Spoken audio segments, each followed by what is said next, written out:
오늘은 아브라함을 전화위복해 하신 섭리, 아브라함을 전화위복해 하신 섭리이라는 제목으로 말씀을 상고합니다. 아브라함이 헤브론에서 잘 살다가 갑자기 이 그랄이라는 곳으로 또 이주를 하게 됐는데, 여기서 또 큰 문제가 생깁니다. 이 그랄이라고 하는 곳은 이제 블레셋 지경이에요.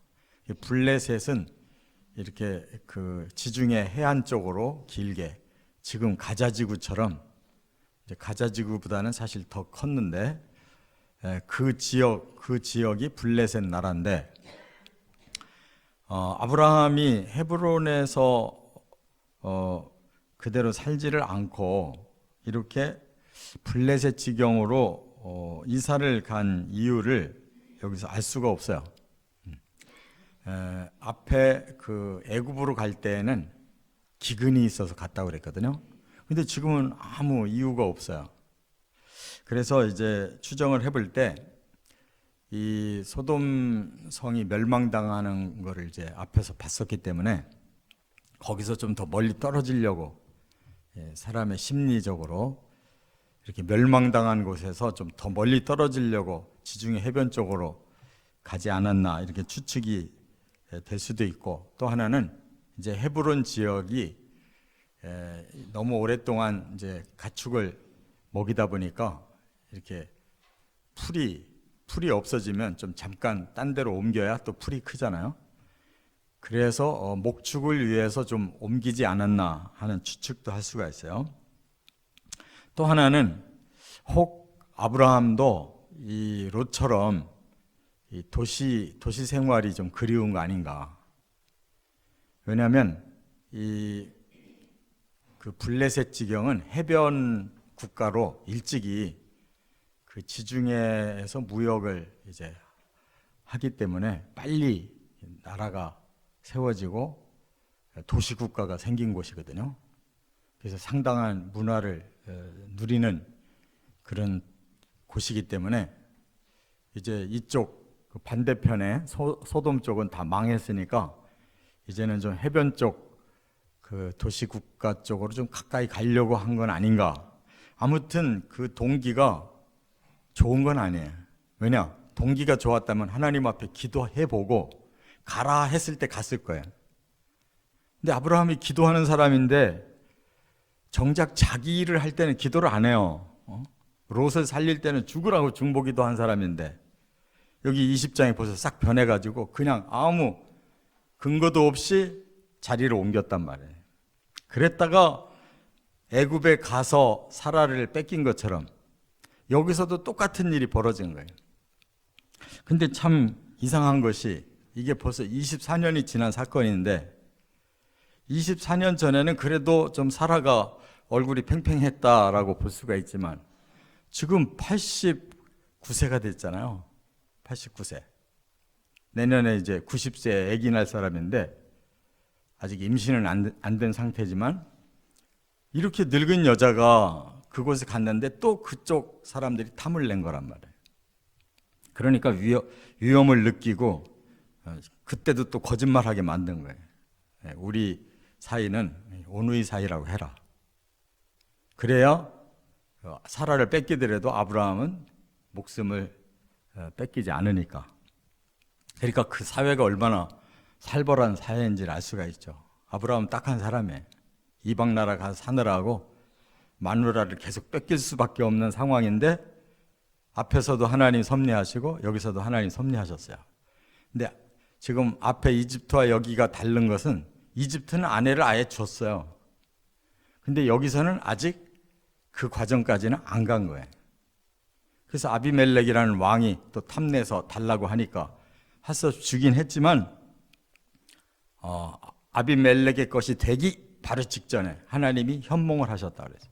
꿈에 나타나서 아비멜렉 왕에게 그냥 무서운 경고를 내려가지고 결국 해결을 해줬어요. 그런데 왜 하나님이 이렇게 아주 그 위험한 순간에 막 느닷없이 이렇게 들이닥쳐서 해결하셨을까? 임신 문제 때문에 그래요.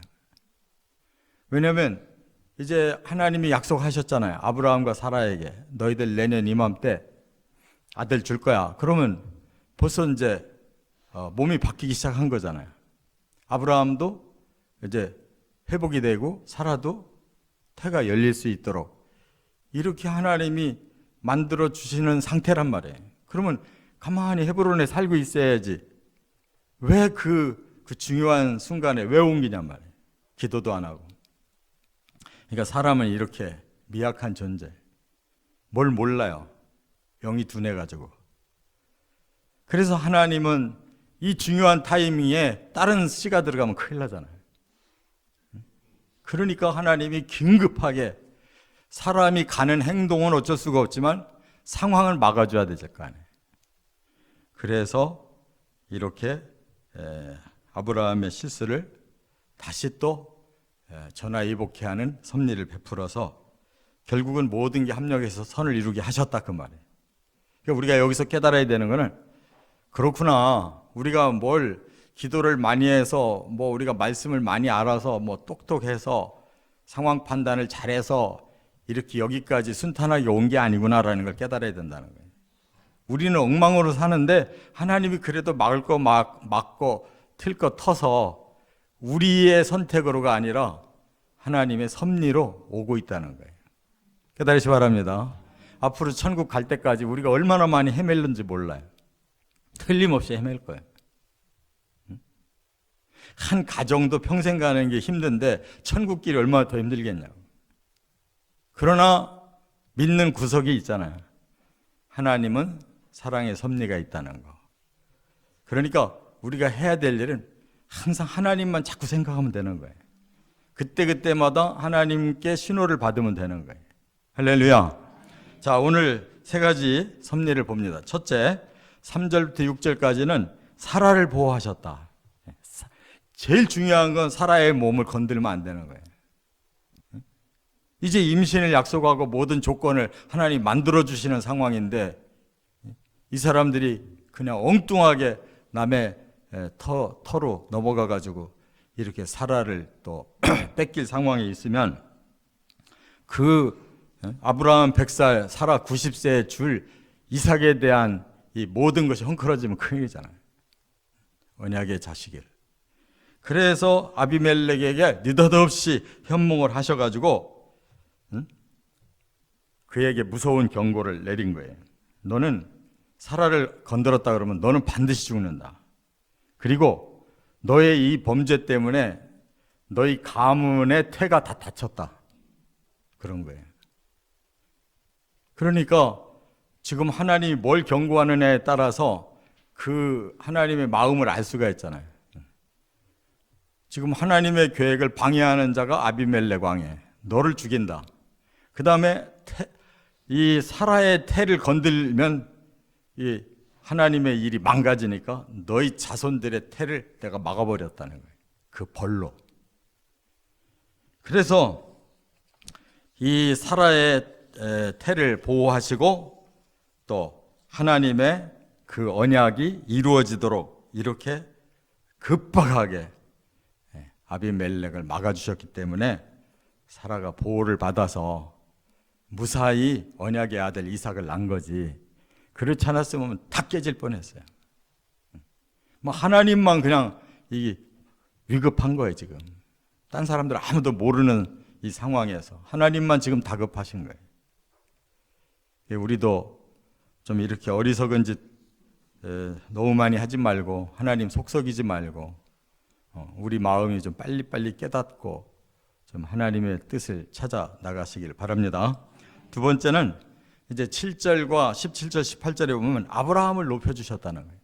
그 상황에서 아브라함이 뺨을 맞아도 할 말이 없는데 그 24년 전에 그런 걸 겪었으면 좀 어디를 가려면 기도를 하든지 마누라를 뺏길 상황이 됐으면 하나님 앞에 부르짖든지 아니 뭔가 좀 영적인 사람이면 영적인 모습이 좀 보여야 될 거 아니에요. 그냥 그 상황에 그대로 맡기고 정 안 되면 뭐 당신은 아비멜렉에게 가고 나는 살아야 될 거 아니냐. 똑같은 짓을 또 하거든요. 그런 사회가 무서운 사회라는 걸 알지만은 그러나 하나님이 계시니까 하나님께 이 일을 먼저 알아야 될 거 아니에요. 근데 그렇게 할 생각이 없는 거예요. 그냥 그 상황대로 그냥 흐르는 대로 가려고 하는 것이 아브라함의 마음이에요. 그런데 하나님이 아브라함에게 이번에도 한마디도 혼을 안 내셔요. 아브라함에 대해서는 일체 더 이상 뒷말이 없어요. 왜냐하면 그 상황을 이해하시니까 그런 것 같아요. 그리고 이제 아브라함을 어떻게 높이느냐, 아비멜렉에게 그 사람 남편이 선지자다, 하나님의 사람인데 너 잘못 건드렸다. 이제는 그 아브라함 선지자에게 네가 기도를 받지 않고는 너는 망한다. 그러니까 아브라함의 기도를 받으라는 거야 지금 하나님이. 그러니까 여기서도 조금 캥기는 게 있잖아요. 아브라함이 기도도 안 하고 이렇게 일을 벌려놨는데 하나님은 뭘로 해결하라는 거예요? 기도를 해줘서 해결하라는 거예요. 아브라함이 얼마나 마음이 부끄러웠을까요? 아브라함도 콕찔름을 받은 거예요 지금. 자기 죄 때문에 이렇게 지금 망가지고 있는데 오히려 아브라함을 선지자로 높여놓고 아비멜렉에게 너 아브라함에게 기도받아. 그 아브라함이 기도해 줄 때 얼마나 두렵고 떨렸을까요? 하나님이 뒤끝이 있는 분이에요. 그래서 아브라함의 기도를 꼼짝 못하고 받을 때 하나님이 그 집에 태를 여시고 아비멜렉도 살려주셨다는 거예요. 그 조건으로. 그리고 또 여기서도 또 재산이 늘어나요. 거기서 나올 때 또 그냥 한 보따리 또 가지고 나와. 그런데 아무튼 아브라함은 그 뒤에 한 번만 이제 시험을 받아요. 이삭이 10서너 됐을 때 너 잡아서 바쳐봐라. 그거 통과하는 바람에 이제 더 이상은 시련 없이 평안히 살다가 죽어서 그가 헤브론 무덤으로 들어갑니다. 그러니까 하나님은 아브라함을 계속 하나님의 언약의 백성으로 몰고 가시는데 아브라함은 여전히 둔해가지고 그 하나님의 뜻을 캐치를 못하고 있다는 거. 그러니까 하나님이 어떻든 그냥 일루절루 움직여서 가도록 만들어 주시기 때문에 아브라함이 된 거지, 아브라함의 그 자유의지로 놔뒀다가는 그는 언약의 시조가 될 수가 없어요. 이렇게 하나님이 끝까지 아브라함을 붙든 거는 아브라함에게 훌륭한 게 딱 하나 있어요. 항상 하나님께 돌아오고 있다는 거예요. 이게 옆으로 계속 삐뚤어지는 사람이 아니고 조금 삐뚤어졌다가 또 돌아오고 삐뚤어졌다가 또 돌아오고 끝까지 하나님은 믿고 나가는 사람이에요. 그러니까 하나님 쓰신 거예요. 그러니까 우리도 마찬가지예요. 좀 삐뚤어질 때가 있어요. 마음이 이상하게 딴 생각이 들 때가 있다고. 근데 그게 너무 오래 가고 너무 벗어나면 안 돼. 뭔가 하나님이 다시 훈련시키시고 깨닫게 하시고 뭔가 사건이 일어날 때 빨리 돌아와야 돼. 그러면 쓰임 받는 거예요. 할렐루야. 신앙생활은 그런 거예요. 방황 없는 사람이 없어요. 항상 고든 길만 가는 사람 없어요. 세 번째, 8절부터 16절. 아브라함을 더 강대하게 하셨다. 그래서 이제는 아브라함이 그 그랄에서는 나왔지만 아비멜렉의 그 범주 안에 그 땅을 이제 보장을 받아요. 그래서 거기서 죽을 때까지 아브라함은 보호를 받고 아비멜렉의 보호를 받고 아비멜렉의 그 영역에서 살다가 죽어요. 그리고 이제 헤브론으로 자손들이 옮겨서 묻은 거예요. 그렇기 때문에 이 지역이 어디냐, 이 바로 우리가 20장 딱 들어갈 때 이 지역을 소개했거든요. 네게부 땅으로 옮겨가 가데스와 술 사이 그랄에 거류하여 그랬어요. 그러니까 이 네게부 그러면 지금 그 사해 땅과 가나안 땅의 중간지대야. 지금 가자지구 사람들이 막 네게부로 막 피난 갔다 그러잖아요. 그러니까 그 중간 이집트와 이 가나안 땅의 중간지대라고. 거기면서 또 서쪽 이 블레셋 지경이란 말이에요. 거기가 이렇게 위험한 지역인데 이제 그때부터는 아비멜렉이 아브라함을 알았기 때문에 평생 보호를 해줘요. 그래서 거기서 평안히 살다가 죽게 되는데 이제 거기서 이삭을 낳은 거란 말이에요. 그 이듬해.